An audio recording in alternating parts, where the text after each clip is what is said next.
Even the country's oldest Latino civil rights group came out against it, yet AOC keeps defending it, saying gender is fluid, language is fluid. Yes, and Latino voters are fluid.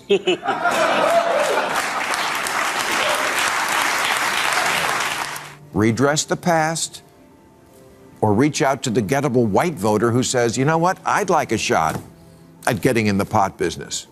But to do that, our entire audience.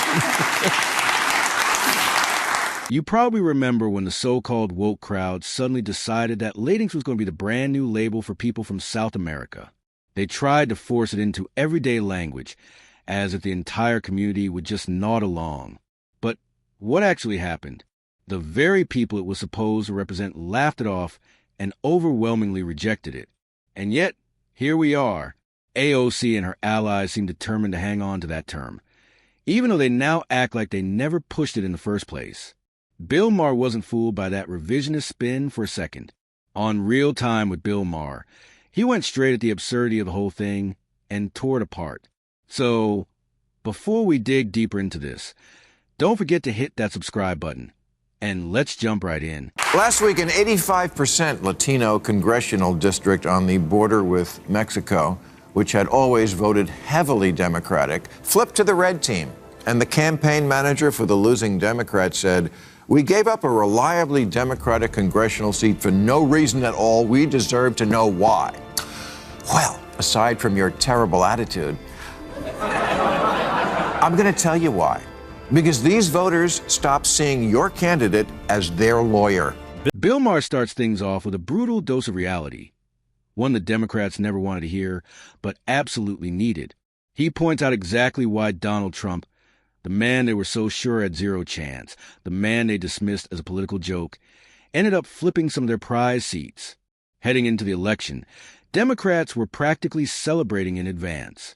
They were patting themselves on the back, sipping their lattes, and assuring one another that victory was already locked in their minds.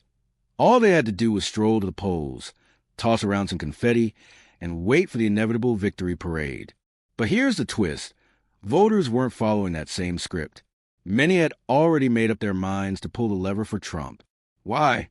Because the very politicians who called themselves champions of the people had failed to actually fight for the people who put them in office. Shocking, right? Turns out when you ignore your base while obsessing over identity politics and endless virtue signaling, loyalty isn't exactly guaranteed. Who could have guessed? Their message to you was, I'm an American now. I'm here. Be my lawyer, not the lawyer for the migrants showing up in my backyard.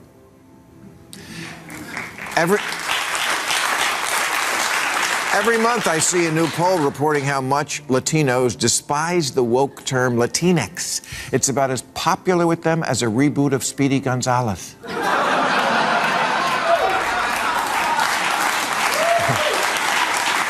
Democrats, in all their political wisdom, somehow decided it was a brilliant strategy to put more energy into defending immigrants who couldn't even cast a vote than into supporting the very citizens who actually put them in office. Genius move, right? Ignore your base, then pander to a group that legally has no voice in system. But the spectacle didn't end there. To make the situation even more absurd, they sprinkled a heavy dose of woke magic on top by insisting everyone embrace the term Latinx, as if forcing an unpopular label onto an entire community somehow proved cultural understanding. In reality, it was the exact opposite. Poll after poll revealed Hispanic voters overwhelmingly disliked, even despised, the word. Yet Democrats clung to it as though it were sacred scripture. And the result? Instead of winning hearts, they alienated the very voters they desperately needed to hold on to. That cultural arrogance didn't just fail. It backfired in spectacular fashion. What they really did was hand Donald Trump a political gift he didn't even have to fight for. Even the country's oldest Latino civil rights group came out against it, yet AOC keeps defending it, saying gender is fluid, language is fluid. Yes, and Latino voters are fluid.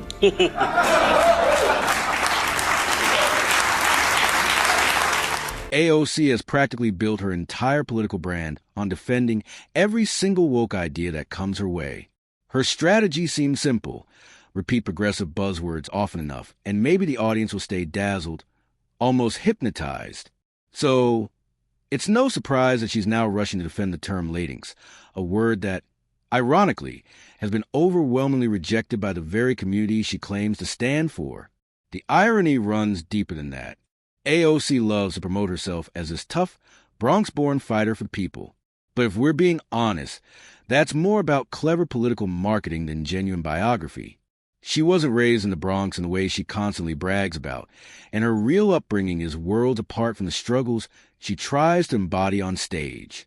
Yes, she has Latino heritage somewhere in her family line, but identity isn't something you can just check off on a government form. True identity is lived. It's language, culture, tradition, and shared experience. And when you look at it from that lens, AOC comes across less like an authentic representative and more like a polished performer, which explains perfectly why her pandering feels hollow, forced, and ultimately unconvincing. And more of them now than ever are identifying as Republican.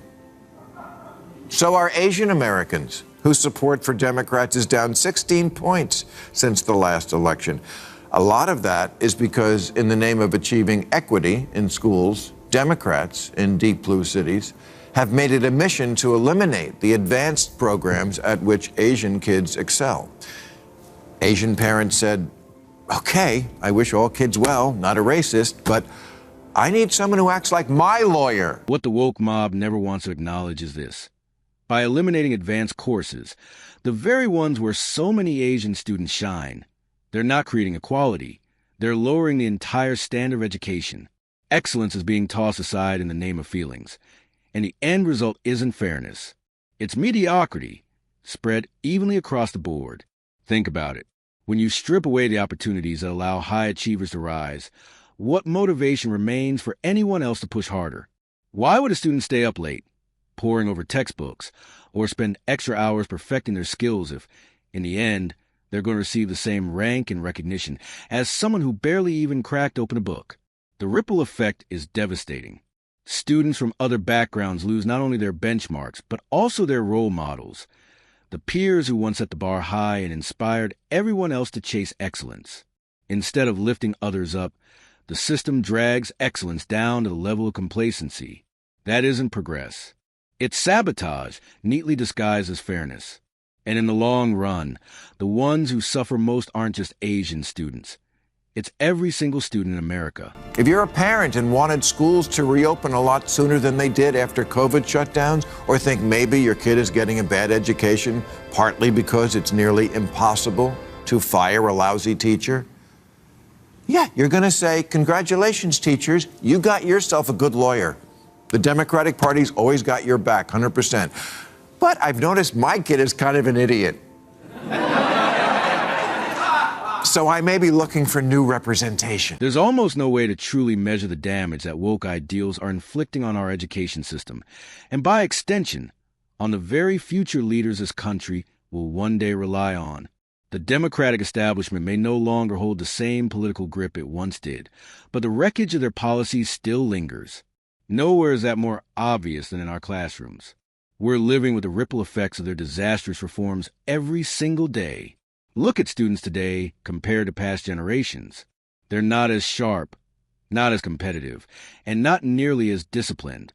And the reason is clear. The so-called reforms from the left didn't lift students up, they tied them down. Instead of pushing kids to aim higher, Democrats lowered the bar, dressed it up with comforting slogans like equity, and tried to pass it off as progress. The results speak for themselves. We're raising a generation that is less prepared for real challenges, less driven to succeed, and less capable of the kind of critical thinking this nation depends on. Education was supposed to be the great equalizer, the tool that gave every child a chance to rise. But under the influence of woke ideology, it's becoming something else entirely, the great dumbing down. And that's not just a mistake. That's sabotage. President Biden wants to cancel hundreds of billions of dollars in student debt. Okay, but the poorer 2/3 of American kids who don't get a college degree are going to say, why should the people who didn't go to college and make less money subsidize the people who did go and make more? You want me to chip in so some liberal arts college can build a bigger rock wall? You're not my lawyer. And this right here is yet another reason why so many Americans are fed up with the Democratic Party. Their obsession with canceling student loan debt. On the surface, it's sold as compassion, a noble act of relief for struggling young people. But scratch just a little beneath that polished surface, and it becomes obvious. This isn't about kindness. It's about votes. It's a political bribe dressed up as moral virtue. Let's be real. These students willingly signed those loan agreements. They knew the degree they were chasing came with a hefty price tag, and they accepted that trade-off. And the truth is, most of them are perfectly capable of finding jobs to pay those debts back. That's what responsibility looks like. You borrow money, you honor your word, and you repay it. Along the way, you gain more than just a diploma. You learn hard work, financial discipline, and the value of sacrifice. But instead of reinforcing those crucial life lessons, Democrats push a culture of handouts. They teach young people that accountability is optional, that if you cry loudly enough or protest long enough, someone else will swoop in to erase the consequences. That's not leadership. That's pandering at its worst. And the American people are beginning to see the scam for exactly what it is. A universal basic income probably sounds pretty good to a lot of people struggling without a college degree. And a number of cities have been running pilot programs in guaranteed income. But the West Hollywood program had to be suspended because it was unconstitutional. They set up a program where 25 residents were to get $1,000 for 18 months, but only if you identified as LGBT, the rest of that.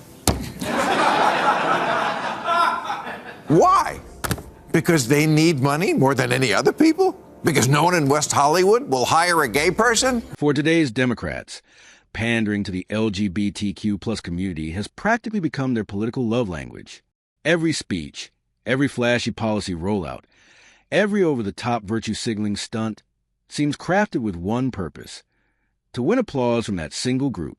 It's as if they want the country to believe this community alone carries the weight of all real struggles in America. But here's the obvious question no one on the left seems willing to ask. What about everyone else? What about the working class men and women just trying to keep food on the table? What about other racial and cultural groups who feel overlooked, ignored, and sidelined? When so much energy is poured into catering to one block of voters, the message to the rest of the country couldn't be clearer. You don't matter as much. Sure, Democrats may have scored points with the LGBTQ plus base, securing cheers and some short-term loyalty. But politics is never a one-group game. By obsessing over appeasing one segment of the population, they alienated countless others. And when the time came to count ballots, the fallout was undeniable.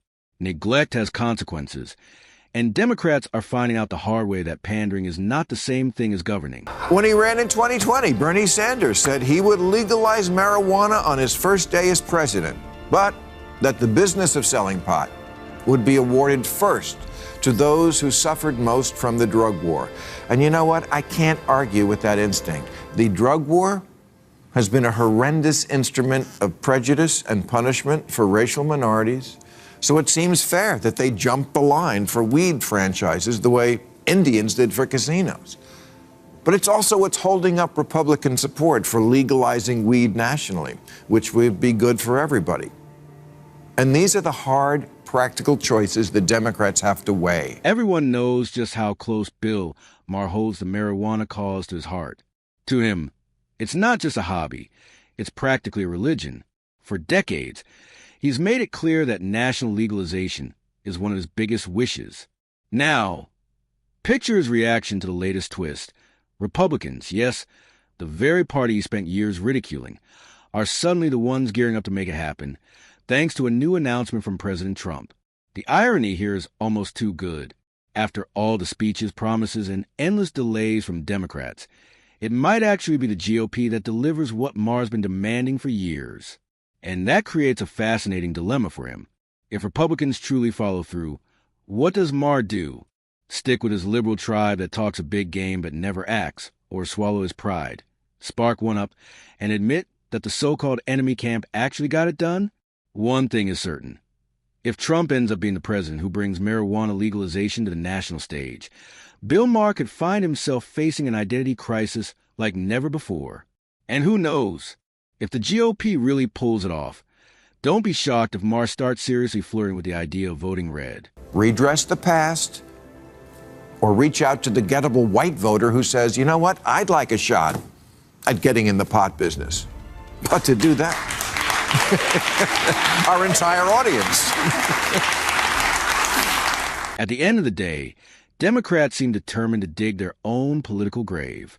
With every new policy, they insult the intelligence of voters, pander to small niche groups, and chip away at the very standards of education and accountability that once held this country strong. From shoving Latinx onto communities that openly rejected it, to erasing student debt that was supposed to teach responsibility, to obsessing over woke agendas while ignoring everyday Americans, they've made their priorities painfully clear. And those priorities aren't with the people who actually keep this nation running. Meanwhile, Republicans are seizing the opportunity Democrats left wide open. In fact, they're even outmaneuvering the left on issues you'd expect liberals to own, like marijuana legalization, a cause Bill Maher himself has begged Democrats to act on for decades. The tables have turned, and voters are noticing.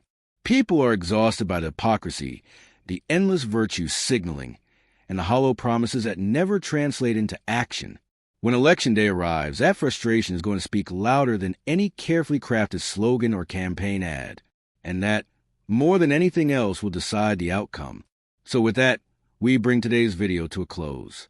If you enjoyed this breakdown and want to see more content just like it, don't forget to hit that like button and subscribe to the channel. Thanks so much for watching, and I'll catch you in the next one.